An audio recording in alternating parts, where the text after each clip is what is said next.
You know, usually when we talk about taking a test, there's this really comforting expectation of like total precision. Right, yeah, like it's a math problem. Exactly. It feels like engineering, you Yeah, know? right. You get a math problem on the paper, you carry the one, you isolate the x, and, well, the teacher points at the chalkboard and says, there it is. That is the one true answer. It's a very clean, um, binary way of looking at the world, really. Just Mhm. correct or incorrect, black or white. Yeah, and we're totally conditioned to love that. I mean, we like things to be visible, to be categorized, and to have a definitive endpoint. Oh, absolutely. We spend our entire academic lives, from primary school upward, basically being trained to hunt for that single, undeniable correct answer. But then, and this is where it gets crazy, you step into the world of advanced Well, academia. like the real world. Yeah, you step into a PhD program, or you start drafting this massive master's thesis, and suddenly that neat little math test just, shatters completely. We find ourselves looking at a landscape of knowledge that is honestly incredibly murky. Well, the training wheels completely come off when you reach this level of research. Yeah, they really do. You're stepping into these diagnostic muddy waters.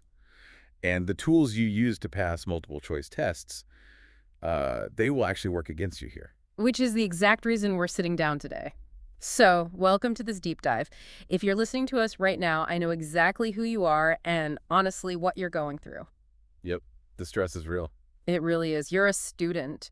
You are staring down the barrel of a major exam in advanced research design and thesis methodology. And you're probably drowning in a sea of academic jargon. Oh, totally drowning. You have textbooks stacked up to the ceiling, right? And you're just trying to figure out how to memorize terms that sound like they were invented by philosophers just to, torture you. I mean, the terminology can feel totally impenetrable when you're in the thick of it. It feels less like learning a subject and, I don't know, more like learning an ancient language. Right. So we have a very specific mission for our deep dive today. This conversation is going to act as your ultimate, indispensable audio study guide. That's the goal.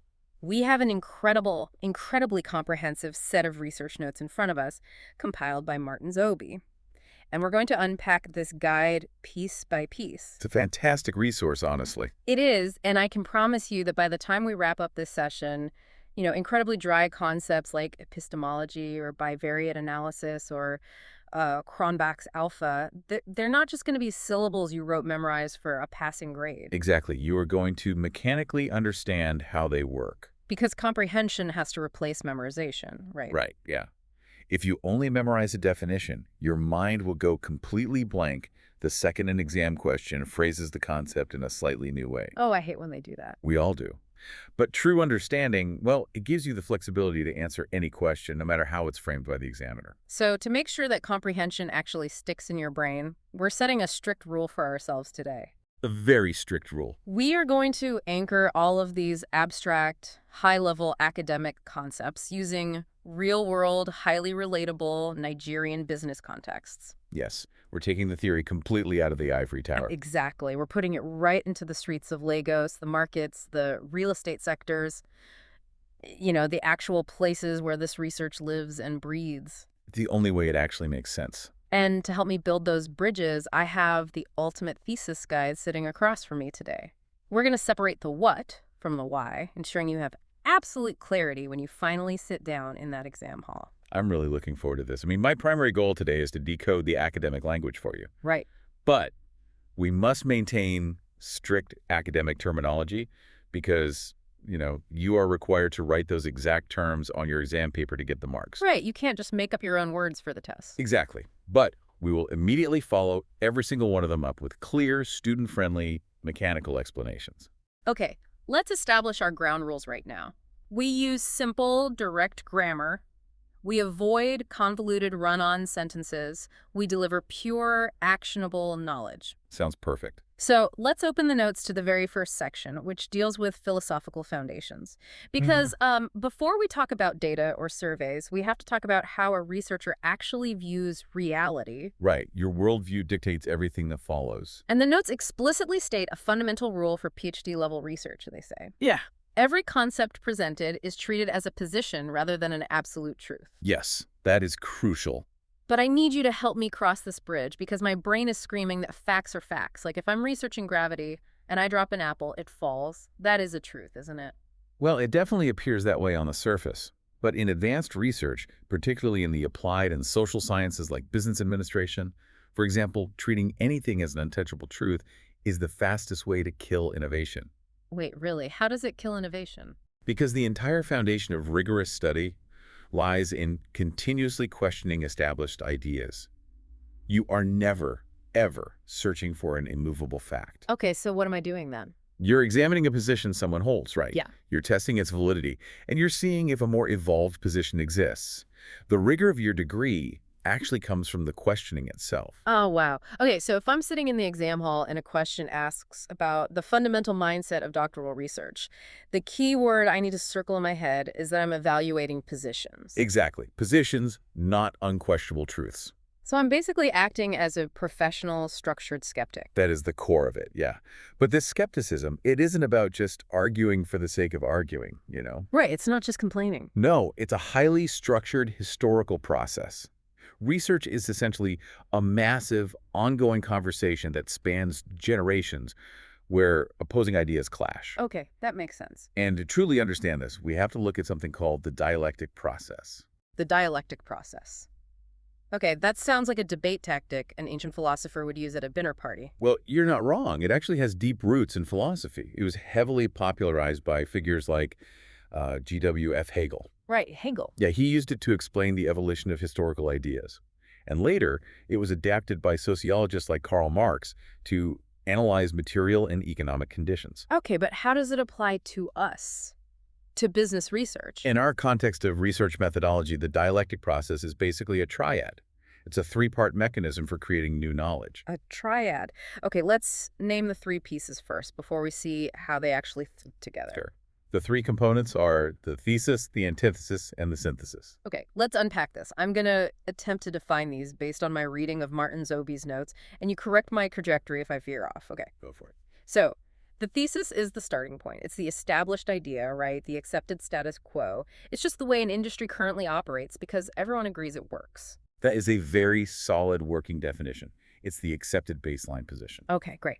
Then we introduce the antithesis. And, the prefix anti kind of gives it away. It does. This is the opposing position. It's the challenger, the alternative viewpoint that pushes back directly against the flaws of the thesis. Yes, exactly. The antithesis exists entirely to agitate the thesis. To agitate it. I like that. Yeah, it points out the inefficiencies or the blind spots of the established way of doing things. Which brings us to the synthesis. And this is the new evolved position, right? It's what happens when you basically smash the thesis and the antithesis together, drawing the best lessons from both of them to create a superior method. You have the architecture perfectly. Now, let's take those abstract philosophical terms, thesis, antithesis, synthesis, and let's apply them to a real-world scenario from the notes to see how they function mechanically. Yes, please. We need an example. The notes outline this brilliant example regarding the commercial real estate market in Port Harcourt. Port Harcourt commercial real estate. Okay, that is a high-stakes, high-ticket environment. We're talking about multi-million Naira transactions for plots of land. Exactly. Huge money. So paint the picture of the thesis in this market. What's the status quo? The established way of doing things, our thesis, is a very heavy reliance on traditional physical marketing. Like what? Real estate firms buy massive billboard advertising along major expressways. They rely on physical networking events, handshakes, and, face-to-face meetings. Right. Very old school. Very. The prevailing belief in the industry is that because land is so expensive, this physical presence is the absolute most effective way to sell it. It projects dominance, and it builds deep trust. Okay, I can visualize that. I mean, a giant billboard shows you have capital, which makes the buyer feel safe. Exactly. That is the established status quo. But nothing is perfect. What is the inherent flaw in this thesis that invites a challenger? The critical flaw is that traditional advertising has an incredibly high cost of entry. And worse, it completely lacks trackability. Oh, that's true. You spend millions on a billboard, but you have no mathematical idea exactly who looked at it or which specific glance actually led to a phone call. Right, you're just guessing. Exactly. Because of this inefficiency, an opposing view emerges. And this is our antithesis. The challenger enters the ring. So what is the antithesis proposing here? The antithesis argues that purely automated digital marketing funnels using targeted ads on platforms like Meta, TikTok, or LinkedIn are vastly superior. Because they're cheaper. The argument is based entirely on efficiency, yeah. Digital ads are far cheaper to deploy, they have a massive, wider reach across the entire country or even the diaspora, Right. and most importantly, you can track every single click, impression, and conversion. Okay, I have a major pushback here. Let's hear it. As a business owner, I love cheap and I love trackable. Right. Why wouldn't the antithesis just completely destroy the thesis? It seems like it should, right? Yeah. Why don't the real estate companies just tear down the billboards, fire the networking guys, and only run TikTok ads? Why doesn't the antithesis just win? That is the most common misunderstanding of the dialectic process. Synthesis is never about one side simply winning and obliterating the other. It isn't. No. Let's look at the mechanical failure of the antithesis in this specific market. If a real estate company only ran purely automated digital funnels, they would save an absolute fortune on marketing, but they would make almost zero sales Wait, why? because of the environment. In the Nigerian property market, there is an intense prevailing fear of local real estate scams. Oh, yeah, of course. Trust is incredibly low online. If a diaspora investor in London sees a TikTok ad for a plot in Port Harcourt, they are not going to just click a link and wire 50 million naira to an automated funnel. No way, never. The digital approach completely lacks the human trust factor. So to summarize the conflict, the thesis has high trust, but is terribly expensive and untrackable. The antithesis is wonderfully cheap and trackable, but has virtually zero trust. Both positions are flawed. Ah, I see the friction now. So if neither side can stand on its own, they are forced to evolve. They have to synthesize. So what does the synthesis look like in this Port Harcourt land market? The notes refer to the synthesis as a hybrid conversion flywheel. Hybrid conversion flywheel. Catchy. It is. This evolved position utilizes the cheap, trackable, automated Meta and LinkedIn ads for the very first step of the journey, lead generation and pre-qualification. So you cast a wide digital net very cheaply. Exactly. You capture the interest using the antithesis, but you don't ask for the money online. Right. Once those digital leads are captured and qualified, the system intentionally transitions them offline. The firm invites them to physical site inspections, face-to-face consultations, and networking events. Oh, wow. You hand them over to the thesis. You do. You use the cheap reach of the digital antithesis to find the people, but you borrow the physical face-to-face trust building of the old school thesis to actually close the high-ticket deal.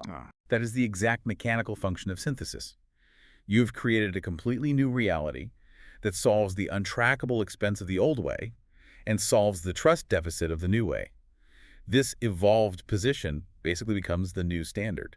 And the beauty of the dialectic process, I assume, is that eventually this new hybrid flywheel becomes the new accepted status quo, right? Exactly. It becomes the new thesis, which will eventually be challenged by a new antithesis, maybe, I don't know, AI, virtual reality tours, and the cycle of research just continues forever. You've grasped the overarching philosophy of academic research perfectly. If you can explain the evolution of ideas using that Port Harcourt real estate flywheel on your exam, you are signaling to the examiner that you don't just memorize definitions. Right, you're showing you get it. You're showing you understand how knowledge actually advances in a business environment. All right, we have our mindset locked in. We know how ideas evolve. But the notes transition from how ideas evolve to how we actually measure the world around us. Because your worldview dictates the tools you use. Exactly. The notes highlight two major philosophical schools of scientific inquiry here, and they use German terminology. Erklären and Verstehen. Yes. Let's unpack these because they sound very, very intimidating on a syllabus. They do sound intimidating, but they represent a very straightforward division in how we gather knowledge. These concepts were heavily developed by thinkers like Wilhelm Dilthey and Max Weber. Okay. They realized that studying a rock falling from a building requires a very different approach than studying why a human being decides to start a business. That makes total sense. Let's look at erklären first, which translates from German as to explain. To explain, what are the mechanics of this school of thought? Erklären is the bedrock of the natural sciences. Physics, chemistry, biology. It focuses entirely on causal explanations based on strict, objective, and empirical measurements. So it's very numbers-driven. It is a purely quantitative mindset. You're looking for hard numbers, causes, and effects that can be proven mathematically, leaving absolutely zero room for human emotion or subjective interpretation. Give me a mechanical example of an Erklären approach applied to our Nigerian business context. Like, how does a business researcher act like a physicist? Well, let's look at the macroeconomic environment. If you are conducting a strict Erklären study, you would look at statistical data from the central bank. Okay. You would measure the exact percentage drop in the exchange value of the naira against the dollar over, say, a 12-month period. Right. You would then take that hard data and mathematically correlate it to the numerical increase in cross-border logistics costs for trucking companies moving goods from the same border into Lagos. So I'm basically building a spreadsheet. The Naira devalues by X%, and diesel and customs tariffs rise by Y%. Exactly. It's a strict, undeniable, causal measurement. The numbers speak for themselves, and honestly, I don't care how the truck drivers feel about it. The numbers are the entire story in an Erklären paradigm. You are explaining the phenomenon through objective data. Now, contrast that with the second school of thought, Verstehen. Which translates as to understand. Yes. The sociologist Max Weber heavily championed this approach for the social and applied sciences, which includes business administration, management, and marketing. Okay. The Verstehen philosophy argues that you cannot reduce complex human behavior, motivation, and culture to strict mathematical formulas. Right. Humans aren't robots. Exactly. It focuses on empathetic understanding. You're trying to grasp the human intention and the lived experiences behind the actions. Empathetic understanding. I need to push back a little here on behalf of the student. Please do. If I am writing a rigorous master's thesis, doesn't empathetic understanding sound a bit soft? It sounds like journalism, not science. How is Verstehen rigorous? It is a phenomenal question. Yeah. And honestly, it is the exact debate that has shaped modern sociology. The rigor in Verstehen comes from the systematic, structured way you gather and analyze subjective experiences to find deep patterns that numbers hide. Patterns that numbers hide. Okay. Let's return to the economic example. Yep. The Erklären researcher looked at a spreadsheet of naira devaluation, right? If you are a Verstehen researcher, a spreadsheet is useless to you. Instead, you physically go to Alaba International Market in Lagos. The largest electronics market in West Africa. Yeah. A massive hub of daily commerce. Exactly. You sit down and conduct in-depth, phenomenological interviews with the SME owners, the small and medium enterprise operators. Okay. You are not asking them to calculate their tariff percentages. You ask them, walk me through your daily coping strategies. How is this hyperinflation impacting your ability to retain staff? How does the stress of unpredictable pricing affect your negotiations with suppliers in China? Oh, I see. You are systematically gathering qualitative data on their lived experience. Let me try out an analogy here to see if I have the mechanical difference locked in. Go ahead. It feels like Erklären is walking into a room and looking at a thermometer on the wall. Okay. The thermometer objectively states it is exactly 12 degrees Celsius. That is the strict causal measurement. Yes. But Verstehen is ignoring the thermometer, walking up to a person in the room and asking, how cold do you feel? That is a stellar analogy. Yeah. The thermometer provides objective data, but it is completely blind to context. Right. It doesn't tell you that the person in the room is shivering violently because they're wearing a t-shirt, or that another person feels perfectly comfortable because they grew up in a colder climate. Erklären gives you the state of the environment. Verstehen gives you the human experience of surviving in that environment. And as a business researcher, you might need the thermometer, or you might need the interview. But you must know which philosophical school you are operating within before you begin. Absolutely. Are you trying to explain a numerical fact, or are you trying to understand a human reality? That's powerful. Your choice between Erklären and Verstehen is the foundation of your entire thesis. It dictates your paradigms, the specific tools you will use, and crucially, it dictates your unit and level of analysis. Let's transition into that because the notes draw a very sharp line between the unit of analysis and the level of analysis. They do. They sound like synonyms, but they clearly aren't. Walk me through the mechanical difference. The unit of analysis is the specific entity you are actually gathering data from. It is the who or the what that is filling out your survey or sitting down for your interview. Okay. The level of analysis is the scale or the altitude of your final interpretation. Are you looking at the trees or are you looking at the entire forest? Let's use the manufacturing sector from the notes as our sandbox. I am ready. Give me a scenario. Suppose your research objective is to study how individual footwear product managers in Lagos adapt their daily schedules to cope with severe supply chain delays at the upper port. Okay, so I am printing out questionnaires and handing them directly to these specific managers. I'm asking John and Sarah how they manage their time. Because you are extracting data directly from individual human beings about their personal behavior, Your unit of analysis is the individual. The individual. Got it. And because your interpretation focuses on individual behavior, this constitutes a micro-level study. Micro meaning small, zoomed in, highly specific. I'm looking at the individual leaves on the tree. Micro level. Individual unit. Now, let's drastically change the altitude. What if your research objective is to analyze the organizational restructuring and market penetration strategies of diversified corporate conglomerates across West Africa? We are talking about massive entities now, like the Dangote Group, the BUA Group. Exactly. In this scenario, you are not handing a time management survey to a mid-level manager. You are analyzing corporate policy documents, subsidiary acquisitions, and board-level strategic shifts. Right, you're looking at the big picture. You are gathering data on the corporation as a single giant entity. So the firm itself is the subject of the study, not the people inside it. Correct. Your unit of analysis is the firm.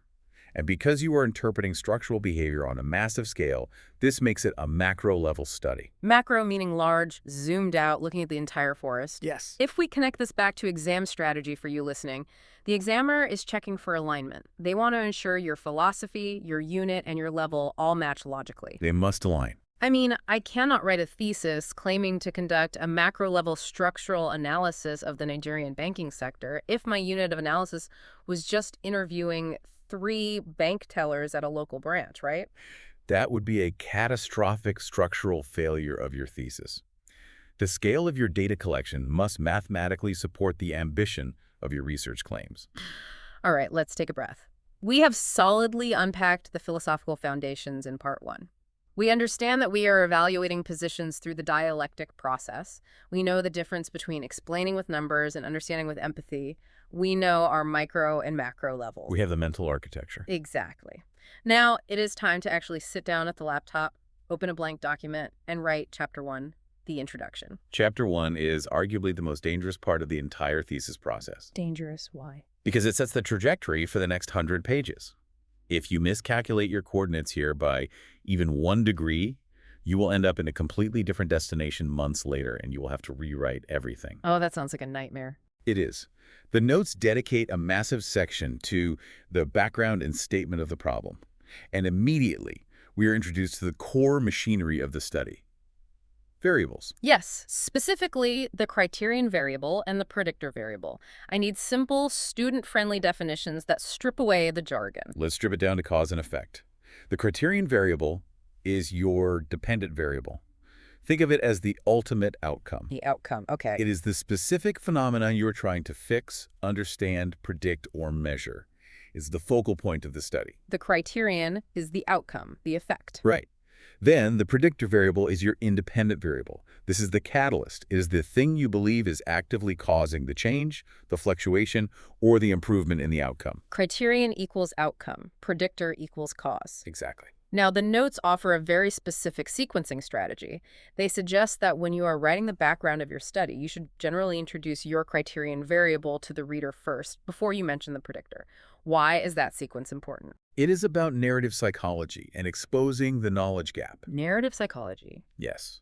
By starting with the criterion variable, the outcome, you immediately highlight a massive unresolved issue in the business world. You are telling the reader, here is a significant outcome, perhaps a failure in an industry that the current literature does not fully understand. Ah, I see. Once you have established that gap, the reader is hungry for a solution. That is when you introduce your predictor variable as your point of departure. You say, and here's the unique catalyst I propose we test to solve it. You hook them with the bleeding wound, and then you offer the bandage. That's a great way to put it. Let's move into the structuring the problem section, because the notes reveal what I think is a brilliant cheat code for students who are staring at a blank page, struggling to write their official problem statement. The heuristic provided in the notes for formulating a problem statement is incredibly practical. It removes the guesswork. What's the formula? The formula is this. Take your chosen criterion variable, situate it within a specific industry, and then simply flip it to its negative state. Flip it to its negative state. Okay, let's stress test this formula. I want to build a real problem statement right now using the Nigerian corporate strategy example from the text. Let's define our variables first. Okay. Our criterion variable, the outcome we are deeply interested in, is employee task performance. We want to study how well people execute their assigned duties. Got it. Our predictor variable, the catalyst we think is affecting performance, is informal communication channels. Specifically, we are looking at the usage of WhatsApp groups for official work. Which is a massive phenomenon in Nigeria. I mean, almost every agency, tech startup, and traditional business runs a shadow operational structure on WhatsApp. Very true. So our outcome is task performance. Our cause is WhatsApp.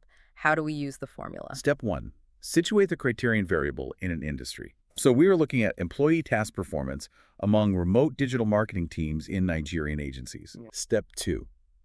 Flip that criterion variable to its negative state. So the opposite, or the negative state of employee task performance, is a lack of task performance. It's poor execution, missed deadlines, and a failure to track workflows. You have just organically generated your problem statement. Just like that. Just like that. Let me read it exactly as it would be formatted in Chapter 1 of the thesis. Let's hear it. The central problem this study investigates is the pervasive lack of formal task performance and the breakdown of operational tracking among remote digital marketing teams in Nigerian agencies. By analyzing how informal WhatsApp communication structures impact this workflow, this research seeks to bridge the current productivity gap. Wow. That is surgically precise. I didn't just walk in and say, I think WhatsApp is cool and I want to study it. No, you identified a painful negative outcome in a specific industry, and you positioned WhatsApp as the independent variable that might be the hidden cause. It immediately validates your research. You are no longer just observing a phenomenon out of idle curiosity. You are actively trying to solve a defined negative state in a real-world economic sector. Exactly. But I have a logistical fear here. Let's say I am a student, and I've chosen to study WhatsApp usage and remote workers in Nigeria. That is a terrifyingly massive topic. It's huge. Millions of people use WhatsApp across hundreds of industries. How do I physically prevent my research from sprawling into a chaotic tenure project that I can never finish? This is the exact reason Chapter 1 requires you to define the scope of the study. The scope acts as your defense mechanism against scope creep. The scope creep is the worst. It is. You're basically building rigid conceptual and physical fences around your research so you do not wander off into the wilderness. The notes mandate 3 specific boundaries you must define. Let's build the first fence. What is it? The first boundary is the content scope. This explicitly defines the exact theories, frameworks, and variables your study will cover, and by extension, what it will ignore. Okay, so you state in your thesis, I am exclusively analyzing informal communication and task performance. Right. You're basically building a contract with the examiner. You're saying, I am fully aware that employee salary, internet connectivity, and power outages affect performance, but those are outside my content scope. Do not grade me on them. Exactly. It protects you during your final defense. Good to know. The second boundary is the geographical scope. Where is the physical or spatial limit of your data collection? Now, the notes offer a very strategic piece of advice here regarding Nigerian geography. They advise that defining your scope as the South-South region of Nigeria is often strategically superior to limiting it to a single city like Port Harcourt, or trying to encompass the entire nation. Yes, they do. What is the mechanical logic behind that? It is a calculation of statistical validity versus resource limitations. Explain that. If your geographical scope is just one city, say Port Harcourt, examiners might argue your data is too narrow, too localized, and cannot be generalized to broader corporate behavior. Makes sense. But if you claim your scope is Nigeria, you are committing to surveying people in Kano, Lagos, Enugu, and Maiduguri. You likely do not have the time, funding, or logistical capacity to do that rigorously. So the region is the Goldilocks zone. Yes. The South-South region provides a perfect methodological middle ground. It allows for broad, diverse data collection across multiple distinct urban centers, Port Harcourt, Uyo, Calabar, Asaba, giving your findings significant macro-level weight without bankrupting your research budget. Smart. So we've fenced in our concepts with the content scope and our map with the geographical scope. What is the third and final boundary? The study unit scope. This defines the exact population you are analyzing within that map. Meaning? You are not studying every human being who uses WhatsApp in the South-South region. You define it strictly. This study evaluates specifically remote digital marketing teams operating within registered advertising agencies. So, to summarize the mechanics of Chapter 1, you define your variables, You flip the criteria into its negative state to expose the problem, and then you build three massive, undeniable fences around your study so you can actually survive the data collection. That's the perfect summary. And once you've defined your exact problem and fenced it in, you cannot proceed to testing until you look back at history. Right. You need to see who has attempted to solve this problem before you. You cannot pretend you are the first person in human history to consider how communication affects productivity. Which brings us directly to part 3, chapter 2, literature review. Or building the foundation. I will admit, when I was in school, I thought a literature review was just a glorified book report. Most people do. You list a bunch of articles you read, you summarize them to prove to the professor you did the reading, and you move on. Treating Chapter 2 like a sequential reading list is the most common reason theses are rejected. The notes are uncompromising on this point. A literature review is a structured, aggressive defense.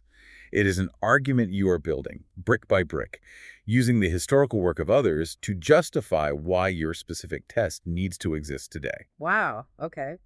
And this defense is supported by 3 pillars. The 3 pillars of literature review. Let's examine the structural integrity of each one. Pillar number 1. The theoretical review. This is the deepest bedrock. This section establishes the massive historical baseline theories that originally gave rise to the variables you are using. If I am doing the WhatsApp and task performance study, what does a theoretical review actually look like? I mean, I'm not looking for articles about WhatsApp from 2023, am I? No, you are going much further back. You must anchor your modern study in foundational thought. Like what?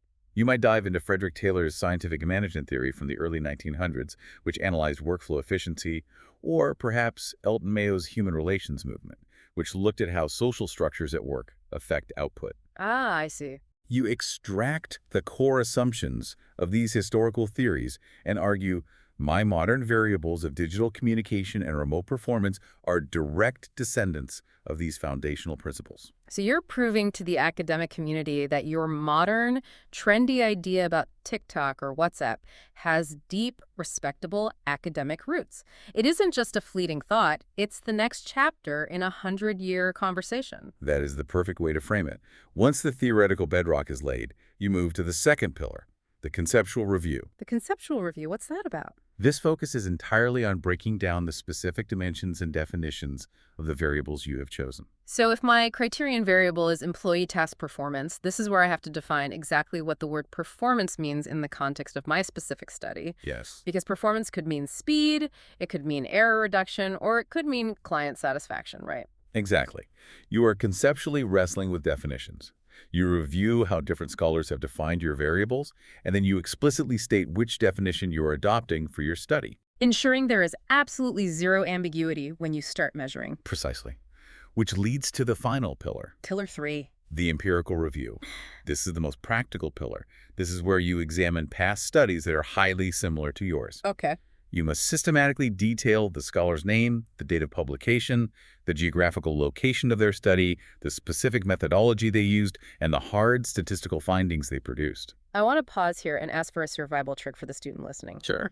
If I am sweating in the exam hall, staring at a blank page, and my brain freezes, how do I instantly mechanically remember the difference between the conceptual review and the empirical review? They sound so similar when panic sets in. It is a very common point of confusion. Here is the mechanical difference. Conceptual is about defining ideas. It is abstract. You are reviewing how people think about words and definitions. Ideas. Right. Empirical is about reviewing past real-world data and tests. It is concrete and mathematical. Ideas versus data. Let's apply it. In the conceptual review, you are arguing with scholars about whether task performance should include emotional intelligence. It is a debate of ideas. Got it. In the empirical review, you are stating, in 2022, Dr. Adebayo conducted a sequential mixed method study of 500 remote workers in Lagos and mathematically found that WhatsApp usage increased task completion speed by 14%. Ah. Empirical means someone physically went out, conducted a test, gathered data, and you are reviewing their hard numbers. That distinction is incredibly clear. Root it in history with the theoretical, debate the definitions with the conceptual, and analyze everyone else's past data with the empirical. You've got it. And once you know the history and what everyone else has tested, well, it's time to design your own test. This is the engine room of the entire thesis. We're moving into part 4, chapter 3, methodology. This is the chapter where students often experience the most anxiety because it feels like pure mathematics. Yeah, the math is scary. But methodology is simply the logical architecture of your test. The notes strongly advocate for one specific type of architectural design, especially for complex modern business studies: the mixed method research design. They do. Why is mixed method prioritized over just picking quantitative or qualitative? Because the modern business world is chaotic and multifaceted. Mixed methods bridge the gap between numerical analysis and human reasoning. How so? It allows you to combine the hard, objective numbers of an Erklärend approach with the empathetic, qualitative context of a Verstehen approach in a single study. Ah, so you get the objective reading of the thermometer and you get to interview the person shivering in the room. Yes. And the notes outline 3 distinct mechanical ways to structure this mixture. The first is sequential explanatory. Sequential explanatory. What's the sequence? The sequence is vital here. Quantitative data collection happens first, followed by qualitative data collection second. Let's see this in action. Walk me through a sequential explanatory study using a Nigerian scenario. Imagine your study focuses on commercial banking. You begin with the quantitative phase. You deploy a highly structured Likert scale survey to 500 commercial bank tellers across Nigeria, asking them to rate their job satisfaction. Okay.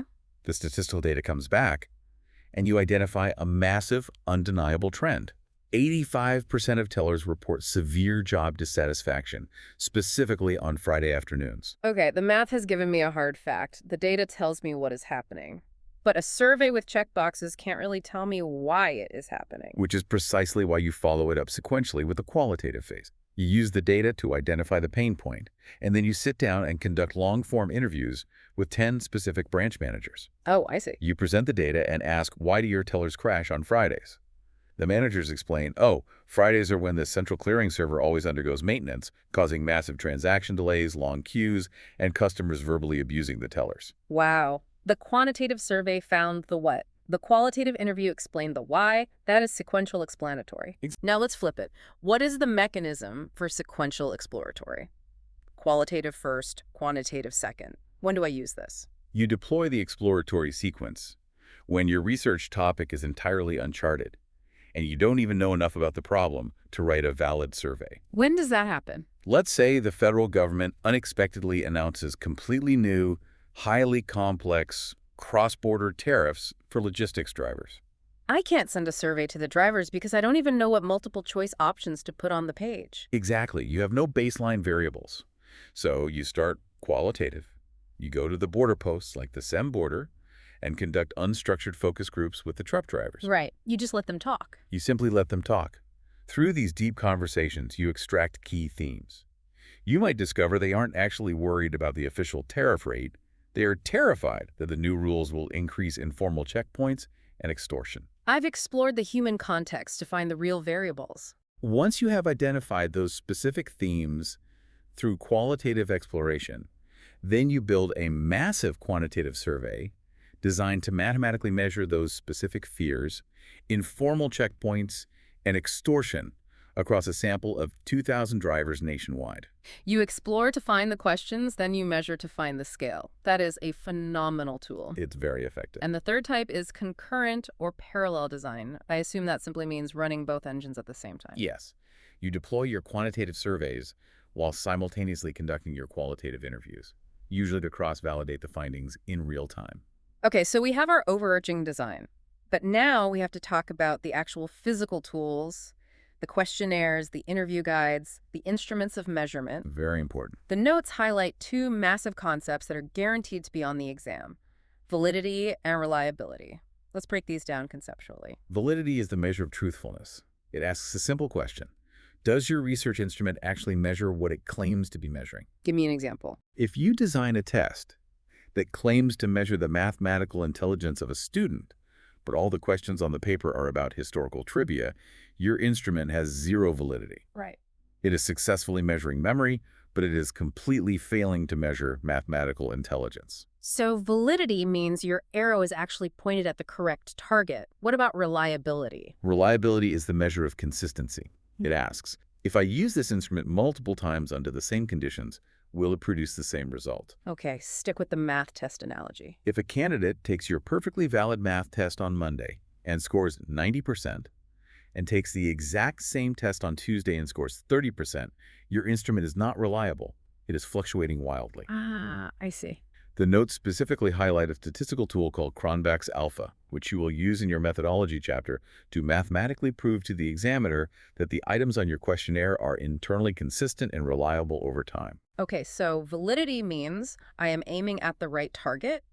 Reliability means I can hit that target consistently over and over again, and I prove it with Cronbach's alpha. Exactly. Now, before we close out the methodology chapter, we have to discuss the population. Who are we actually pointing these valid, reliable instruments at? Right, the sample. The notes dive into sampling techniques versus conducting a census, and they provide a very specific, small-scale Nigerian context scenario here that I want to unpack. Yes, let's look at it. The notes present this scenario. You are researching the efficiency of a highly specialized digital deployment team. This specific workforce consists of exactly 20 to 25 volunteers managing social media campaigns across X, LinkedIn, and Facebook. Okay. Your objective is to gather data on their internal workflow. Okay, so I am looking at a total population of 25 people. My instinct from basic statistics is that I need to apply a random sampling formula. Maybe I calculate a sample size and randomly select 7 of them to take the survey. The notes emphatically warn against that instinct. For such a small, finite, and highly accessible population, you do not use sampling techniques at all. I don't. No, you conduct a census. A census means you administer your instrument to every single member of the population, all 25 people. You completely bypass the need for sampling formulas. Let me build an analogy here to lock this into the listener's memory for the exam. Please do. Sampling is a compromise we make because of limitations, right? If you are catering a massive Nigerian wedding and you're cooking an industrial-sized pot of jollof rice meant to feed 1,000 guests, you cannot eat the entire pot just to check if the seasoning is right. That would defeat the purpose of cooking it. Right. So you take a spoon, you dig into the middle of the pot, and you taste 1 spoonful. You trust that the single spoonful mathematically represents the flavor of the entire massive pot. That is a sample. Exactly. But if you are alone in your kitchen at midnight, and you make 1 tiny single-serving bowl of Indomie noodles just for yourself, you don't take a sample spoonful to test it. You just eat the whole bowl. That analogy perfectly isolates the mechanics. When the population is massive, like 1,000 bank tellers, you must sample, because a census is financially and logistically impossible. Right. But when the population is a tiny bowl, a 25-person specialized team, you evaluate the entire population. Do not overcomplicate your methodology by trying to sample a population that is already manageable. I love that. We've designed the mixed method test, we ensured our instruments are valid and reliable, and we know whether we're tasting a spoonful or eating the whole bowl. The data has been gathered. Exactly. What is the next mechanical step? We move to Part V, Chapter 4, Data Presentation and Analysis. It is time to crunch the numbers. But before a single statistic is calculated, the analytical phase begins with something called the field report and data presentation. The field report. Is this essentially just a diary entry of what the researcher did over the summer? It serves a much more rigorous function than a diary. You have to remember that data collection does not happen in a sterile laboratory. It happens in the natural, chaotic environment of the real world. Yeah, the real world is messy. A field report is a mandatory, transparent document where you honestly detail the harsh realities of your collection process. Yes, you document your successes, but more importantly, you document your environmental obstacles. Obstacles like what? Give me some examples. Did a massive thunderstorm wipe out cellular network access in Uyo for 3 days during your critical digital survey window? Oh, wow. Did a nationwide fuel scarcity prevent your qualitative interview subjects from traveling to the focus group? You must document these anomalies because they provide vital context for any skew in your data. The notes also emphasize the importance of documenting serendipitous findings in the field report. Serendipitous findings are unexpected discoveries. Let's return to the researcher studying the impact of cross-border tariffs on logistics drivers. Okay, send me border guys. You go to the border to study tariffs, but while conducting your focus groups, you accidentally uncover a massive, unrecorded underground economy of drivers trading spare truck parts to avoid inflation. Wait, really? Well, hypothetically. You were not looking for it. It wasn't in your variables, but you found it. That serendipitous discovery must be recorded in the field report, as it could become the foundation for someone else's future thesis. Science is messy, and the field report proves you were actually in the mess. Exactly. After the report, we hit the data presentation phase, which the notes say happens before the rigorous statistics begin. Data presentation is the vital transition step. It involves taking the raw, chaotic stacks of surveys and transcripts and organizing them into clean, readable formats, frequency tables, pie charts, bar graphs. Just organizing. You are not testing relationships yet. You are simply summarizing the raw data so the reader can visually understand the baseline reality before the deep math starts. And now we arrive at the deep math, the actual stages of analysis. For you, the student listening, you need to know the mechanics of these 3 stages cold. The notes break them down logically.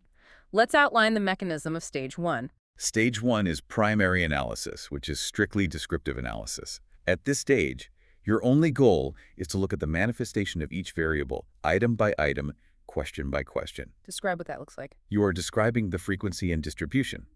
Question 4. 60% of respondents strongly agreed, 20% were neutral, 20% disagreed. You are simply describing what exists in the data. You are not attempting to connect anything. Primary is purely descriptive, just the isolated facts. Stage 2 is where things get active. Stage 2 is secondary analysis, commonly known as bivariate analysis. Bi meaning 2.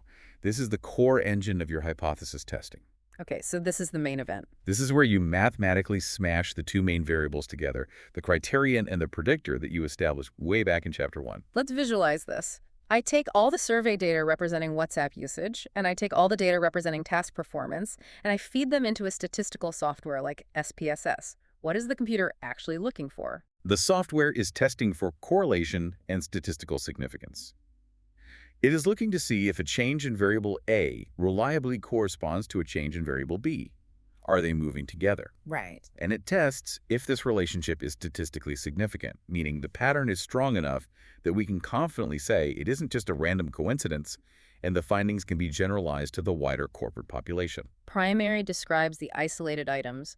Secondary connects 2 specific variables. What is the final frontier? Stage 3. Stage 3 is tertiary analysis, or multivariate analysis, multi meaning many. You enter this stage when you introduce a 3rd or 4th variable into the equation, most commonly a moderating variable. A moderating variable. The notes mention that advanced statistical tools, like stepwise regression or partial correlation, are utilized here. I need you to slow down and explain the mechanics of a moderating variable. How does introducing a 3rd variable change the bivariate relationship we just tested? Let's use our agency scenario. In our secondary analysis, we proved that high WhatsApp usage variable A generally leads to lower formal task performance variable B. That is our baseline relationship. Okay, A hurts B. But then we introduce a 3rd factor, the age of the employee. Age acts as a moderating variable. How does it moderate? What does it do? The tertiary analysis might reveal that for employees over the age of 40, high WhatsApp usage destroys task performance, causing massive confusion. That tracks, sure. But for Gen Z employees under the age of 25, high WhatsApp usage actually improves task performance because it matches their native communication style. Oh, wow. The moderating variable of age completely altered the strength and direction of the original relationship. Tertiary analysis uses advanced math to track how all 3 of those variables interact simultaneously. That brings the whole picture into focus. Primary describes secondary connects 2, tertiary connects 3 or more to find the hidden nuances. Yeah. But let's be honest, crunching these numbers is only half the battle. A massive printout from a statistical software program cannot speak for itself. No, it cannot. We have to tell the examiner and the business world what these numbers actually mean in plain English. This leads us to our final section, Part 6, Chapters 5 and 6, Discussion, Conclusion, and Recommendations. This is the ultimate so what of the entire thesis journey. The notes start this section by explaining exactly how to interpret the results of that secondary bivariate analysis for the reader. They say you must verbally address 2 critical statistical factors, direction and strength. Yes. Let's break down direction first. When your software tests 2 variables, it produces a correlation, coefficient, a number that represents their relationship. First, you interpret the direction of that relationship. Is it positive, meaning the variables move together in the same direction? Give me an example of positive. For example, as the number of weekly physical site inspections increases, does the total volume of real estate sales also increase? Or is it a negative relationship, an inverse direction? Like, as informal WhatsApp usage goes up, formal task performance goes down. One rises, the other falls. Correct. That verbalizes the direction. Once you establish that, you must interpret the strength. Strength. How do we do that? How powerful is this relationship when measured against established statistical benchmarks? Is the correlation weak, meaning it barely moves the needle on performance, or is it a massive dominant impact that dictates the entire workflow? And the notes drop an absolute gem of an exam trick right here regarding strength. They do. It's brilliant. If a student wants to mathematically impress their examiner by calculating exactly how much percentage influence one variable has on another, there is a very simple formula. What is the mechanism? It is a brilliantly simple calculation called the coefficient of determination. To find the exact percentage of influence or variance explained that one variable has on another, you simply take the correlation coefficient provided by the software and you square it. You just multiply the number by itself. That's it. Let's do the exact math using the example provided in the notes so the listener can follow along. Suppose your bivariate analysis produces a correlation coefficient of 0.725. To find the percentage of direct influence, you simply square 0.725. The mathematical result is roughly 0.525. You move the decimal point over 2 spaces, and that translates to a 52.5% influence. Exactly. That is an incredible tool. You can look at any correlation coefficient on a printout, square it on a basic calculator, and definitively write in your discussion chapter. The analysis reveals that WhatsApp communication structures exert a 52.5% influence on the variance of employee task performance. It sounds so much more authoritative. It really shows profound mechanical comprehension of the statistics, not just blindly copying numbers from SPSS. It proves you understand what the variance actually represents in the real world. Now, as we transition from the discussion into Chapter 6, the conclusion, the notes state a hard, unbreakable structural rule that students violate all the time. It is heavily underlined in the text. Never introduce new numerical data or statistical figures in Chapter 6. Walk me through the logic of this ban. Why can't I add a new stat in the conclusion? The analytical journey is officially over when Chapter 5 ends. The conclusion is a philosophical summary. It must definitively answer the overarching "so what" in plain, accessible language. Right. You are summarizing the entire dialectic journey and stating your final synthesized position. If you start throwing new percentages, new p-values, or previously unmentioned variables into the conclusion, you have structurally broken the thesis. You confuse the reader at the exact moment you are supposed to be providing absolute clarity. Exactly. The conclusion is the closing argument to the jury. You don't introduce surprise evidence during the closing argument. Good analogy. And the final piece of writing, the actual culmination of the degree, is the recommendations. You identified a negative state, you gathered the literature, you designed the test, you crunched the numbers. Now, how do you instruct the business world to fix the problem? The notes insist that academic recommendations must cross over into practical application by using the SMART criteria: specific, measurable, achievable, relevant, and time-bound. Let's do a side-by-side comparison. Let's look at a weak recommendation versus a strong one using the logistics sector. Give me a terrible, non-SMART recommendation. A weak recommendation commonly found in failing papers is: Nigerian logistics companies should try to improve their digital marketing efforts to get more clients. I mean, it's a true statement, but it is functionally useless to a business. It is incredibly vague. Who exactly in the company should do it? How should they do it? When should it be done by? Let's contrast that with the strong, SMART example provided in the text. A structurally sound, SMART recommendation reads like this: To improve B2B market penetration in the South-South region, chief growth officers in domestic logistics firms should implement automated lead generation quotas on LinkedIn within the next fiscal quarter. Establishing a protocol to transition qualified digital leads to direct physical sales calls within 48 hours. That is a masterclass in prescriptive writing. Let's trace the SMART elements. Let's do it. It is specific. It directly targets chief growth officers and specifies LinkedIn rather than just vague digital marketing. Right.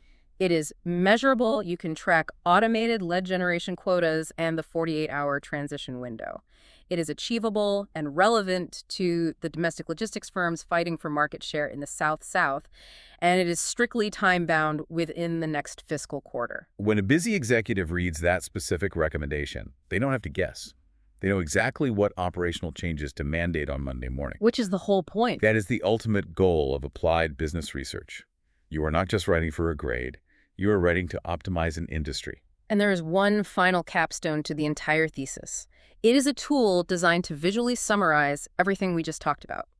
The heuristic model. Break down the mechanics of A this. heuristic model is a customized visual graphic that condenses the entire architecture of your study onto a single page. A graphic, like a chart. Yes. The notes compare its function to Maslow's hierarchy of needs pyramid. Oh, that's a great example. Abraham Maslow wrote dense volumes of complex psychological theory about human motivation, but almost nobody has read the actual books. Ugh. Yet everyone in the world remembers the simple pyramid graphic. Food and shelter at the bottom, self-actualization at the top. Exactly. The pyramid is a heuristic. It is a visual shortcut to understanding a massive concept. Your thesis needs one. So what does mine look like?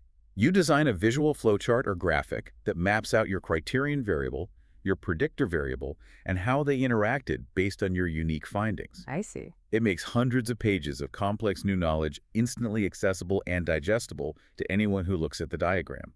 It is the ultimate visual synthesis of your dialectic journey. Wow. Okay, we have covered an immense amount of theoretical and mechanical ground today. We really have. To the student listening to us right now, take a deep breath and let your shoulders drop. You have survived this intensive study session. Congratulations. We have journeyed all the way from the abstract philosophy of evaluating positions through the dialectic process down into the gritty mechanics of defining variables, fencing in scopes, and structuring mixed methodologies. And all the way to writing practical, smart recommendations for the Nigerian economy.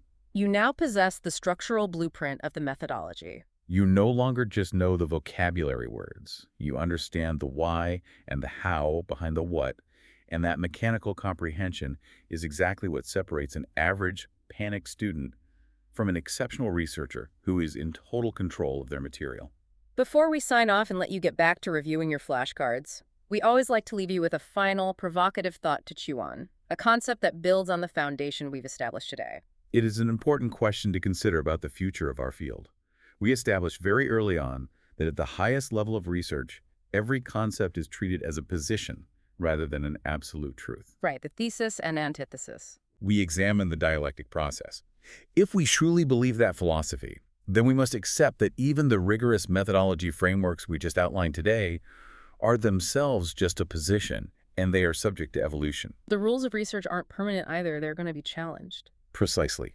And right now, the greatest antithesis to traditional research methodology is artificial intelligence. Oh, AI, yeah. As AI systems begin to instantly scrape, interpret, and analyze vast global oceans of data in seconds, the fundamental boundaries we rely on are going to shift violently. How do you mean? We talked about the strict division between Erklärend cold, causal, mathematical data, and Verstehen, empathetic, human understanding. As AI becomes more advanced at mimicking human reasoning, will that wall begin to blur? That is a staggering thought. Could an artificial intelligence ever truly conduct a phenomenological Verstehen analysis? It's the big question. Could a machine, no matter how advanced, ever genuinely understand the lived human experience, the stress, and the localized intention of an SME owner struggling to survive hyperinflation in Alabama market? Or will AI only ever be capable of Erklären, merely simulating human empathy based on statistical probabilities and language models? As the researchers of the future dealing with massive technological disruption, that is the exact antithesis you will likely have to confront and synthesize in your own academic careers. It's a challenge you'll have to face. A brilliant and slightly terrifying final thought. To our listener, the student braving the upcoming exam, we wish you the absolute best of luck. You are no longer just memorizing definitions. You understand the deep architecture of knowledge creation. You have the mechanical tools. Now walk into that exam hall and ace it. Best of luck to you. You are more than ready. Because remember, just as we established at the very beginning, advanced research isn't a clean math problem with one singular true answer. It is murky. It is a messy human conversation. And now you know exactly how to speak the language.